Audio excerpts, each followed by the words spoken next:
Hello, everyone, and welcome to today's class. Today's class we have Module 4 PR 401, and it's titled How Can I Be an Effective Protocol Officer? I repeat, how can I be an effective protocol officer? Thank God we are moving gradually. We have done Module 1, Module 2, Module 3, and now we're in Module 4. Thank God. And we are still going to turn, right? That's good. Everyone, I celebrate all of you for your patience, your endurance, and taking pain to sit down to study on this program. So, let's get started. The topic before us is how to be an effective protocol officer. If you're not effective in anything, there's no way you can be hired. There's no way you can be reckoned with. There's no way you can progress. There's no way you can move forward. So the best thing for you as an officer aspiring to get a good job, a good assignment, to serve the church, to work in an organization, you just have to be effective. So make sure that your health is sound, because without good health, there's no way you can function. Make sure that you are taking good care of your health. Visit your dentist, visit your doctor, visit your everyone you need to visit. Take good care of yourselves, and that will make you to be very effective. So, and when you are taking good care of your health, what else? You must plan early.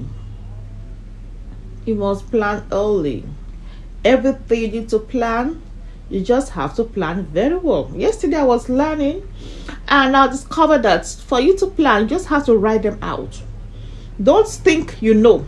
Don't imagine that your brain can contain all.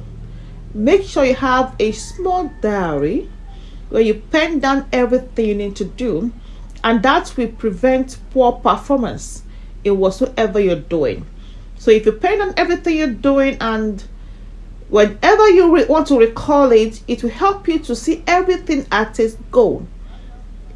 And it's helping me now. So the first thing that you must do for any assignment is to start planning early. And how do you do this? You have your jotter, you have your manual, you have your memo. You can put it in your office, you can put it in your car, you can put it in your purse. Just know how you keep all these things. To even your phone has some reminders. Your phone has some apps that can help you keep all these things intact. So number 2, always brainstorm ideas. Don't think you have all knowledge and you can do everything by yourself. No, nobody's an idea of any knowledge. We are learning on a daily basis. You're trying. Even before I could put this on, I still have to ask my husband, how do you see this? I still have to ask somebody, how do you see this, before I went ahead. So you need to brainstorm ideas. Right after you get the instruction, start thinking about it for the next couple of days. Some it could take a month. Some it depends on how the assignment is. If it's a long project, but if it's a short project, you can make a move immediately. So brainstorm ideas. Look for how to work it out. Google it out. Ask questions. Go to the library. Look at those who has gone ahead of you and they have done that assignment before. How did they do it? Go to a bigger church. Ask them, how are you doing this? How are you managing this crowd? Keep asking questions. Number 3, you must set and prioritize your goal. Set and prioritize your goal. What is your goal? What do you want to achieve? Do you want to be a failure, or you want to be a success? You must set and prioritize your goal. Start with the most important ones. What do you want to achieve this year in our department? This year, we don't want any mistake.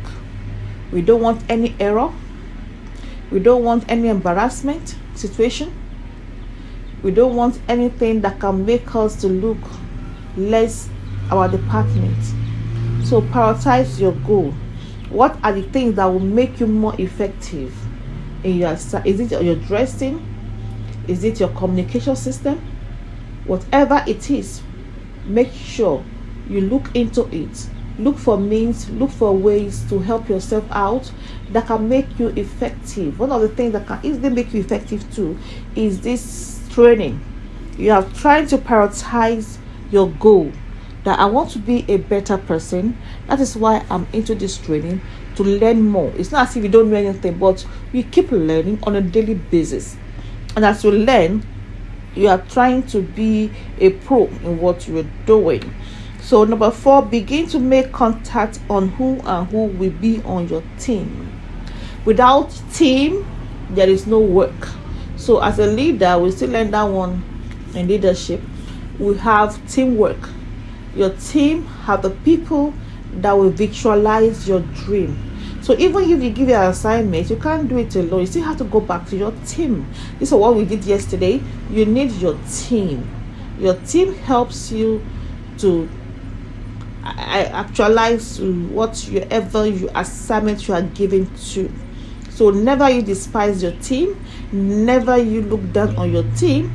Never you fight your team. Make sure that your team and you are together in this assignment, because if you are not together, you will not be effective. Your team is on this way, you are on this way, and two ends cannot make it right. So all of us are always fighting as subordinates. You fight everybody in the team. There's no way you can be effective. They'll be looking for a way to have meeting without you. Even when they call for a meeting, they will not let you know, so they can have their meeting in peace.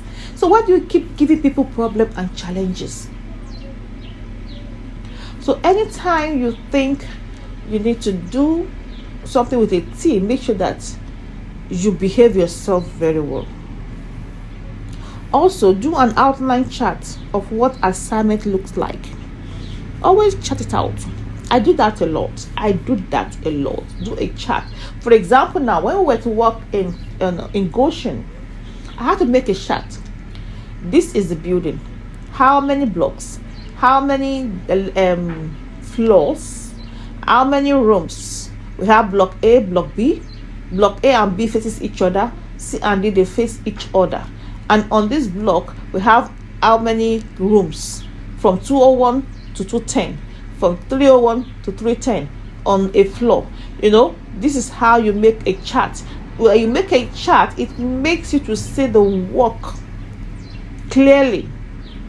It makes you understand what you're working with. So when you make your chart, it makes it easier for you to apportion work, duties, assignment, or whatever you want to apportion, or whatever you want to achieve. So if they say this is room this, you know the entrance, you know everywhere. When you have your chart, it helps you to make an effective planning. Number 6, start dispersing work schedule of responsibilities early enough. Start dispersing it. You know what you want to do. You have the idea. You have the assignment in your hand, but you will not give your team until a day or 2 days or 1 minute. Is it out of wickedness or what? It depends. If it's a secret matter, but if it's what they can understand and do for you, and you are now preventing them from doing it, maybe they don't want it to be effective, and you end up getting the blame. So don't ever think you want to punish your team members. No, you're just doing yourself. So let them know in time. I don't know why this thing is so common among Christendom. This is what's supposed to give your assistant. This is what to give your group member. You will hide it. You will keep it. You will not let them know until a day. Now say we are having convention, we are having program, we are having this, we are having that. Who are you fooling? So let's be careful. Ask for feedback. Don't wait for your team. Don't say I've given this person an assignment, then on the day of job execution, when they have started opening prayer, you'll not be asking the person how far. when open prayer has started, or when it gets started already ministering. No, no, no, no, no, no, no, no, no, no, no. You must find out details. Where are the honorariums? Where did they keep the basket? Where did they keep the fruit basket? Where did they keep the envelope? Where did they keep the gift bag? Everything must be in total. Once I signal to my protocol officer, I have a new guest visitor today, I need to pack so and so. As she's in the office, she's texting me, she's sending me video or pictures of what she's packing and all that. So that is when there's emergency. But if there's no emergency, you just make sure you do what is expected. So don't wait till the dead time before you start asking for feedback. Feedback makes you to refire. Feedback makes you to be coordinated. Feedback makes you to understand what you're doing. It makes people to know that you are doing your work. Begin to make contacts and reservations. Number 8. Begin to make your contacts and reservations after you have gotten what you want to do. Maybe where you want to do. Maybe you've gotten an assignment. So person is coming to minister, and you have done all your homework, hotel where they will stay, you have gotten everything. Now you begin to make contact. When are you coming, sir? This is the protocol officer from FCT province 50. Then number 9, immediately report back to your principal. Don't say you have called the guest minister in from Lagos, so you not tell anybody. No, you're on your own. Report back to your principal. Oh, I've called. She said you should not worry. She'll pay her hotel. She'll pay her airport fee, and when she comes to Abuja, you can reimburse her back. Oh, I've called her. She said she's not buoyant enough to transport herself down, so she said if you can give her some money, I've reimbursed her. She said she's fasting and has ulcer, so this is her menu list that she wants us to attend to her when she comes in. Oh, I've called her. She said she's coming with her daughter because nobody will stay with her daughter at home, so 2 people are coming. But she said she doesn't mind if they can stay in one room. Oh, I've called her. She said she's coming with her assistant, her PA, so her PA and her cannot stay in the same room. Even if you have planned for one room already, when you have reported to your principal, the principal knows that she has to go and look for extra money to pay for the extra room and all that. So these are the reasons why you must report back, that the principal himself can refire and do the needful, and to avoid embarrassment, disgrace, incompetence, and lack of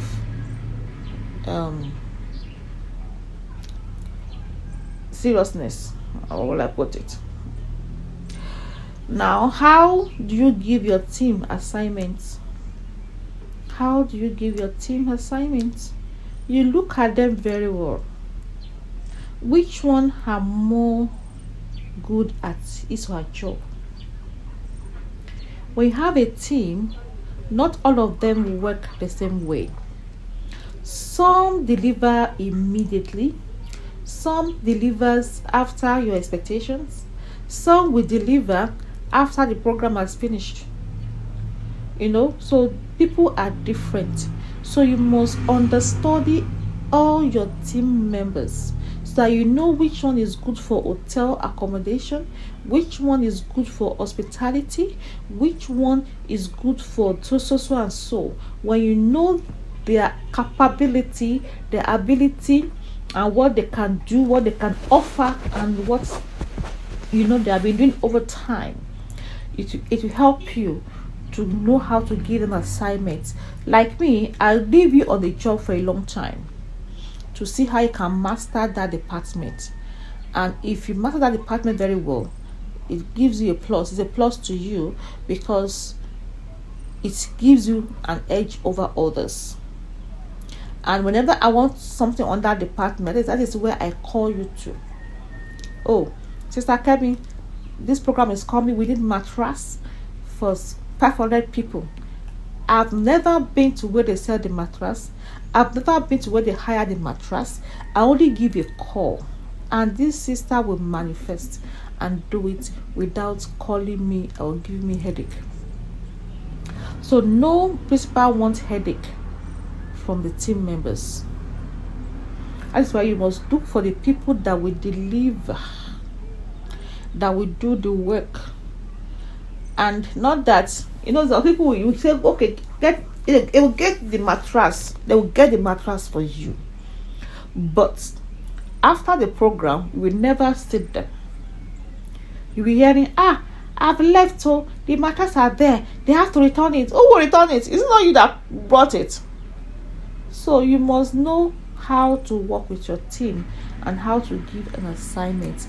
For example, if you fail me one time, second time, why like to fail me? I don't give time. I don't waste time.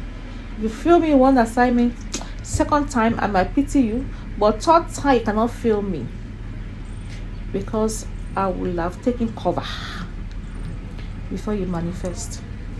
So how do you give your team assignments? You must study them very well, understand them, and work with them, interact with them, and give them assignments and test run to see how effective they can be in that assignment. Give clear and appropriate assignments in a clear term. Many of you just speak and nobody understand your English, even though you are speaking English. Speak in a clear understanding, in a clear language that everybody will understand what you're saying. If you're talking to me, I give an assignment and you're not letting me understand what you're saying, it's as good as not telling me anything. So when you give me an assignment, you must let me know what you're saying, and I should be able to interpret what you're saying. This one is different from coded language when there is ongoing program. No, this is when the program is about to begin. Then, still on module 4, PR 401, how can I be an effective protocol officer? On the continuation, I was talking about recently, just talking about how to be an effective protocol officer, giving an assignment to your team, establishing a good working team. You must give clear and appropriate assignments in the clear term. As I was saying, try to be very simple and in a clear language is very important. Make sure, number one, make sure your team are well informed. Don't assume they know, because if you assume they know, it will be an assumed failure. They must know. You must let them know. Don't assume that, last year it was like this, so this year it will be like this. No. Then why are you having meeting? Why do you have followers? Why do you have team workers? Why are you a leader? You must follow the leader rules and hold a kick-off meeting.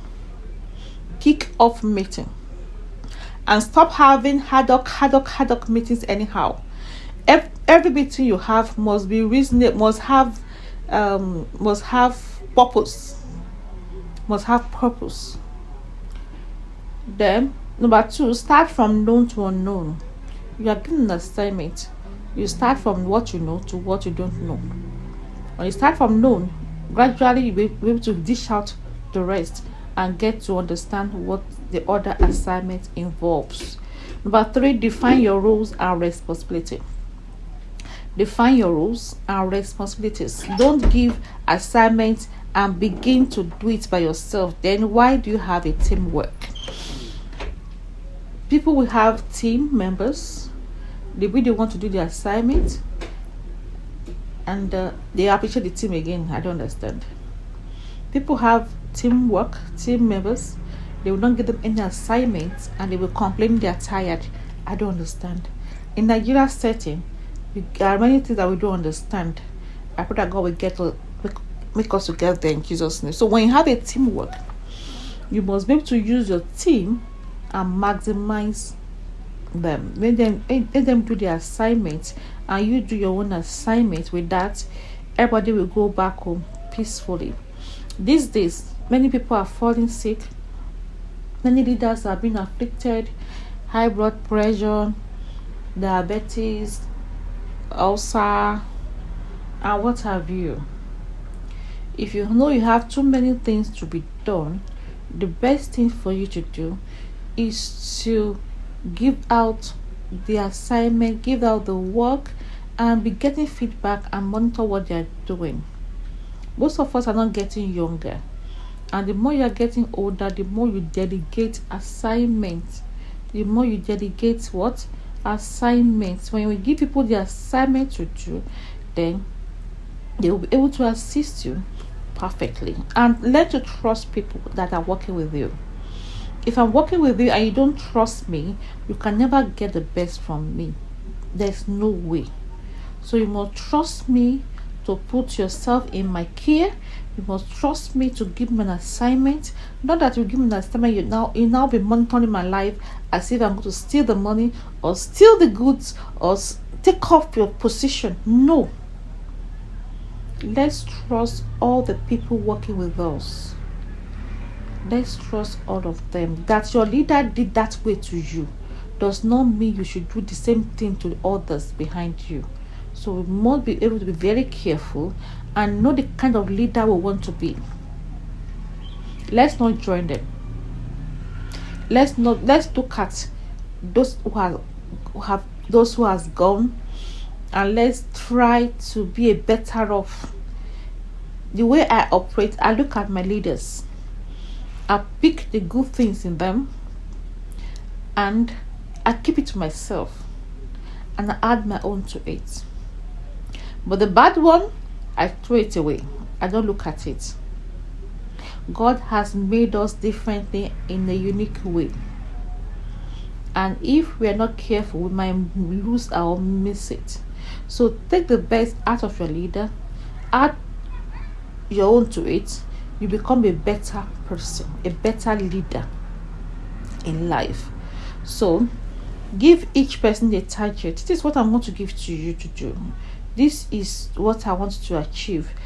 In 1 week, in 2 weeks, please, I want report on this.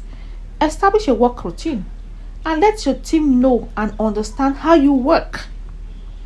If I have a leader, I don't understand the leader, then you're not a leader to me. If I have you as my leader, I cannot confide in me, you're not a leader to me. If I have you as my leader, and you are neither hot nor cold, I don't understand, I can't decode you, I can't work with you, then there's a problem with you. So let's understand our leaders and let's make ourselves approachable, understandable, readable by our team workers. Number 5, assign work to the people you know who can do it. Don't look at face, don't look at their pockets, don't look at their position, don't look at where they come from, the matter person. No. If you want work to be done, then give to people who can deliver and can do it. Assign duties in small units. Don't overload one person because that person is very good and all that. You now put all the load on that person. No, it's not good. No. It's not good. So when you give people assignments, work to be done, how do you keep them on track? How do you keep them on track? So always set aside regular periods of time to check in and work with your assignment. You might need to make phone calls. You can make phone calls, you can make WhatsApp messages, you can do fax messages, you can do Skype, you can do so many things are online now that people are doing. You can do a Zoom call just to make sure that you are keeping track.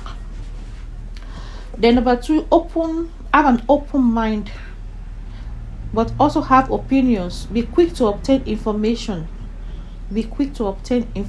Have an open mind when you're keeping track of your work. Maybe you're given an assignment and something is happening in that environment. Maybe air fire has come to demolish I know that with that problem you cannot have a program, or you had a program are terrorizing people there, and they say they close up the road and block the road. You must keep an open mind, get informed, so that it can help you to do your work better. If you are informed, it will help you to even inform your boss abreast of what is happening, and it will help you to save a lot of money. For example, now I was to have women convention the last weekend, that the weekend that they closed churches. Thank God I was informed a bit earlier. If not, we would have bought cow, we would have bought our drinks, we would have bought our tomatoes, we would have bought everything. It was God that saved us. So my teamwork were able to discern immediately, and immediately we closed up, and here we are still waiting for women convention. Keep your team abreast of information or any new development. There's also a place of confidentiality and disbursement of information. There's confidentiality. It's not all information that you pass across to your team members. There's some information that is left for you. Like, for example, that say that the Jew is coming, and when he's coming, he will come with a team, and they will do this, they will do that, they will do that. You don't need to tell people that the Jew is coming. Just say a team of people are coming. That one is for yourself, because you know that if you call his name, everybody wants to see you, everybody wants to collect prayers and laying of hands and all that. So there's some information that you keep secret. If they say your guest minister is diabetic, or has this or has that, it is not in your duty to tell the whole world that you are preparing a diabetic patient's food. So you must be very, very careful. You must be diplomatic in your disbursement of information. You must be diplomatic. Number 5, find out obstacles in advance and prepare to tackle them ahead of time. If you pay money on Monday, if you're supposed to pay money on Monday morning, maybe for etiquette and all that, and the person is coming, okay, if a guest is coming on Monday morning, first flight, and you have been informed 2 months ago, and the guest is coming early morning on Monday morning, the question is, when should you have collected the money to go and buy the ticket? It ought to be a week before. Let me say you don't have time, or at least Friday night, you buy it online. By Monday, the person comes. So always foresee in advance, prepare in advance, avoid obstacles, avoid failure, avoid mistake, avoid mismanagement and all that. It will help a lot. It will help a lot. It will help a lot. So to be effective where you are working, you must keep your voice level to be moderate, and you don't shout. Most of the time it gets disgusting when they say they are doing program. You see all the protocols, they lump themselves in one corner. They'll be shouting, gisting, talking, shaking their hands like this, as if they are in the marketplace. Whenever you are in a program setting, don't cluster yourselves except if there is a meeting. All protocols are supposed to stand aloof on their duty post. That's why you must get that book, your duty post. All protocols are supposed to stand aloof on their duty post and wait for instruction. Don't shout. You're not a singer, don't sing. You're not a preacher, don't talk. So number 2, don't hold meetings in front of your principal's office. Maybe you just finish a program and there's no other place to do your meeting or to do your closing prayer. To now be in the front door of your boss that you want to do your closing prayer or to share your goods and services. Your own amper or your own honorarium. So it might be insulting to your principal. Number 3, don't go back to your principal when you have asked to do an assignment. Work has started, program has started. You now be asking your principal, you said I should buy apple yesterday. Did you tell me if it is red apple or green apple? Okay? If I were the one, I would not answer you that day. So let's be very, very careful. Then when you are talking, don't talk or yell when disbursing assignments. It's not cultured. Don't talk, don't yell. Don't yell. Number 5, don't use speakerphone when you're having a meeting. If you're not a pastor, you don't need a speakerphone for a meeting for a protocol. You can use your mouth as small as it is to do your meeting.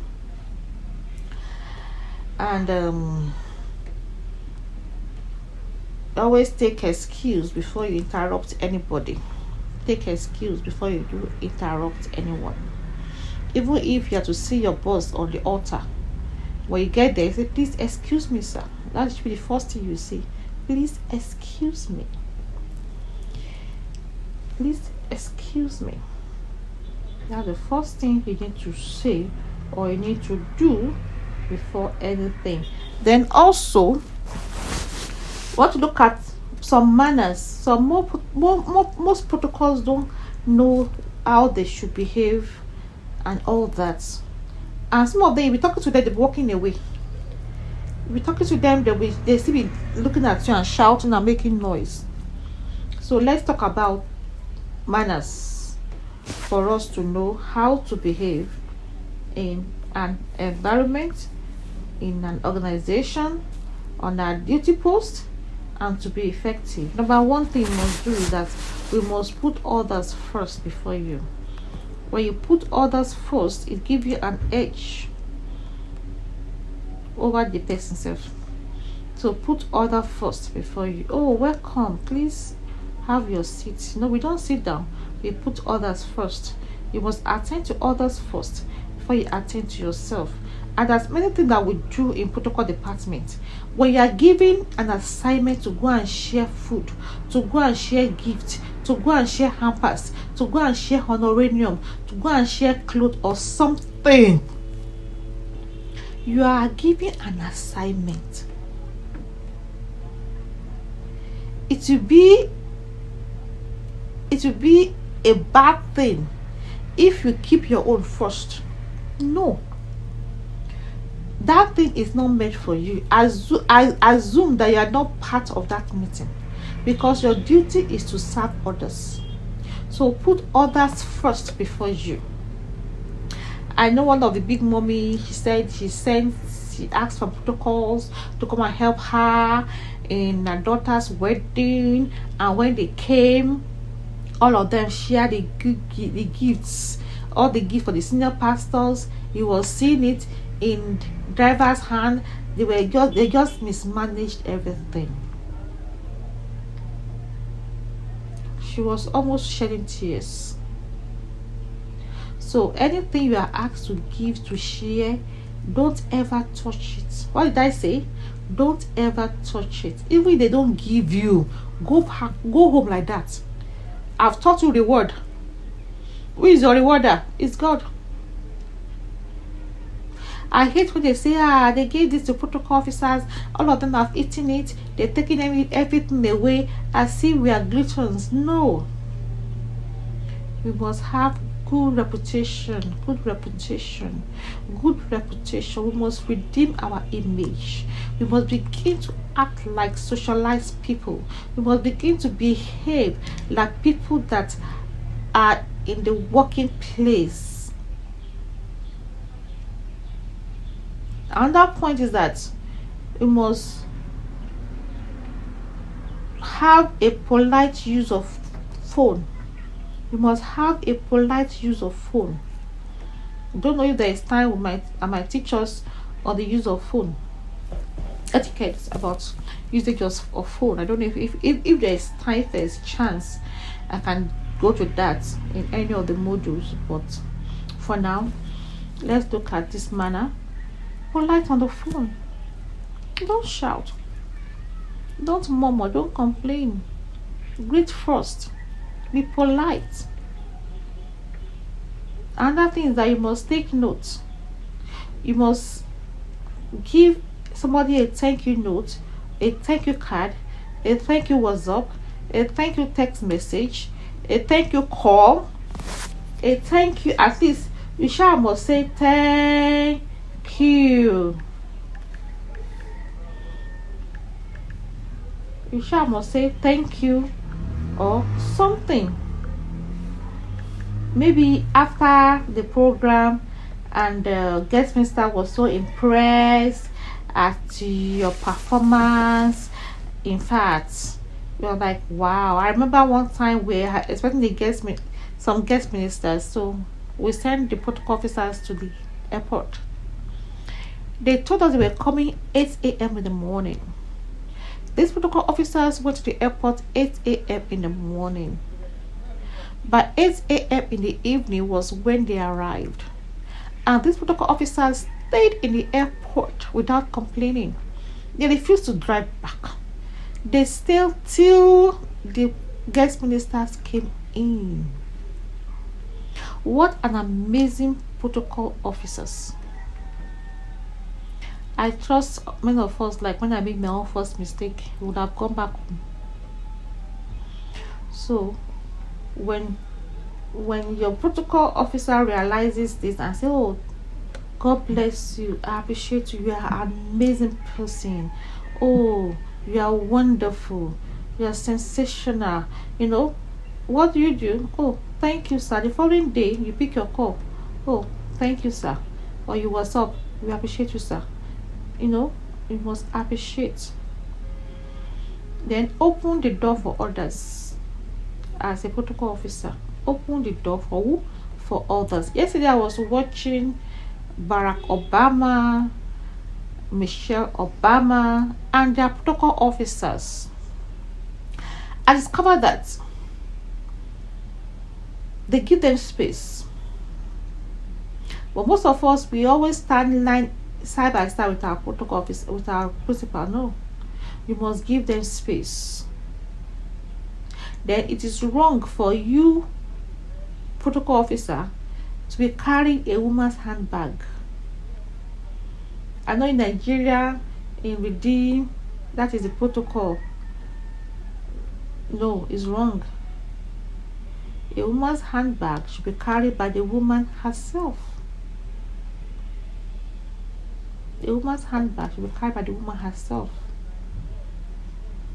Most of us, we just want to carry something, not be carrying somebody's Bible. Is it your Bible?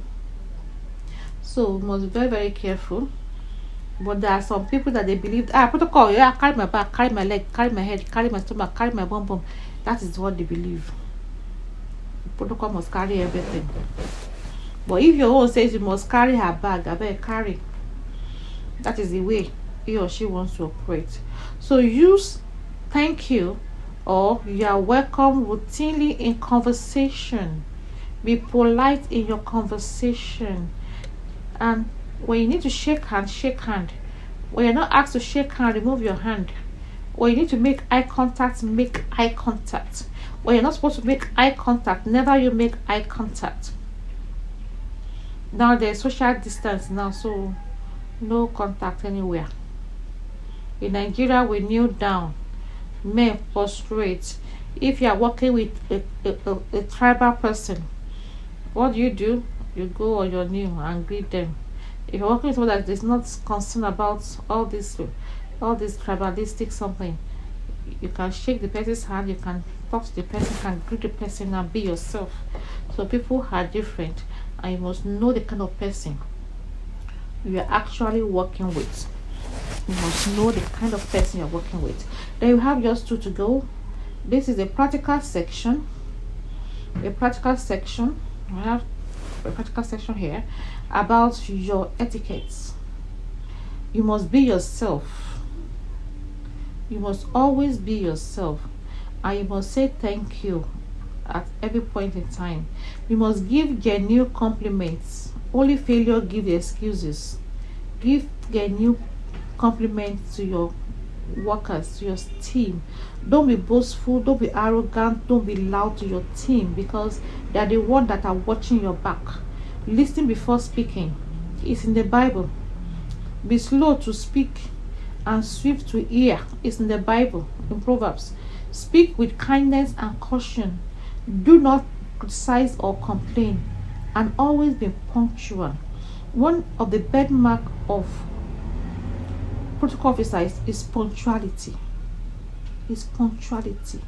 But most of us these days are not punctual. Some protocol officers slowly in at 1:45. Slowly in at 1:45. And there are so many bad manners that we do today that is very irritating. Flat out rudeness. Very rude. The lady that I was talking to, she was so rude, but I kept quiet. Later, I want to ask for a provincial coordinator and all that. Flat out rudeness. You don't even care. You use cell phone during assignment, during work. It's wrong. You're a protocol officer. You see a crowd. Instead of to help the crowd out, you join the crowd. Then why are you a protocol officer? Most of us, our dresses are not appropriate. The way we dress does not look like a protocol officer. I remember we had a meeting and I sent the dress code to the WhatsApp. I even snapped the picture. I even used my hand to draw the picture. I even used a lady that wore the clothes to stand there. I even saw some people that have sold out to send pictures so that people can see. But on the day of the program, I saw Maxi. Here? How can a protocol officer be wearing Maxi when there was instruction to sew a gown? So all these bad manners is frustrating, disappointing, and not encouraging.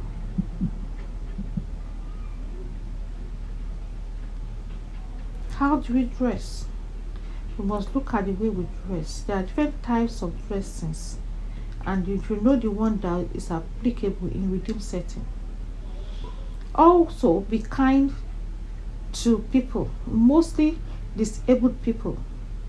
Be kind to them. When you see them, be kind to them, assist them in our assignments, and always take care of the elderly ones. Even those the elderly ones in our meeting, in protocol meeting, we're not even respecting them. Most of the times they will send us to go on errands. Protocol officers, 4 of you go and do something, and you see them buy popcorn, see them eating all this mouth food, roasted corn and all that on the road. Hey, protocol officers, that's a serious disgrace. At times you see them, oh, they are following their principal, and they not see their neighbor at home. You face me, I face your house. Hey, Amarisi, how are you? You know, it's wrong. Let's desist from all this. That's many other things that we are doing that are not good. If you know anything that we protocols are doing and are not good, please post them out right now. I can finish up with this class now. Post them out. Let's see them. Let's analyze them, because we are entering into the practical one. This is a practical work now. Analyze them. Post them out. What are the bad manners common among protocol officers? And anyone that posts anything will receive mark. Or don't post what I posted already. Okay.